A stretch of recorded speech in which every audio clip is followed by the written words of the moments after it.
আসসালামু আলাইকুম। আমরা কি এখানে কান্নার জন্য এসেছি? আমরা এখানে কিসের জন্য এসেছি? আমার ভাইয়ের রক্তের বদলা নেওয়ার জন্য আজকে আমরা এই জানাজায়। প্রিয় ভাইরা, আজকে কবি নজরুলের যে বিদ্রোহী দুটো লাইন, যাকে ওসমান হাদি তার আদর্শ মনে করত, আমি চিরবিদ্রোহী বীর, বিশ্ব ছড়ায় উঠিয়াছি একা। প্রিয় ভাইয়েরা, আপনারা জানেন শরীফ ওসমান হাদিকে এক সপ্তাহ 168 ঘন্টা আগে গুলি করা হয়েছে। এখন পর্যন্ত কি তার খুনিকে গ্রেফতার করা হয়েছে? সরকারের পক্ষ থেকে এখন পর্যন্ত কি খুনিকে গ্রেফতারের ব্যাপারে আপনাদেরকে আশ্বস্ত করা হয়েছে? এখন পর্যন্ত আমাদেরকে জানিয়েছে যে খুনি কোন জায়গায় রয়েছে? আমরা স্পষ্ট মনে করছি যে এখানে খুনি একজন নয়, এখানে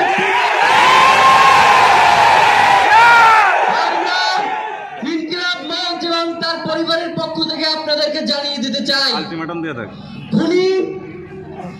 খুনের পরিকল্পনাকারী, খুনের সহায়তাকারী এবং পুরো খুনি চক্রকে বিচারের আওতায় নিয়ে আসতে হবে এবং আগামী 24 ঘন্টার মধ্যে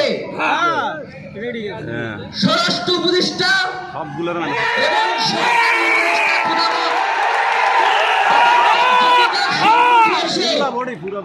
তারা এই খুনের ব্যাপারে আগামী গত এক সপ্তাহ ধরে কি পদক্ষেপ নিয়েছে তা জনসম্মুখে জানাতে হবে। তারা জানাতে না পারে তাহলে তাদেরকে পল্লাদের জন্য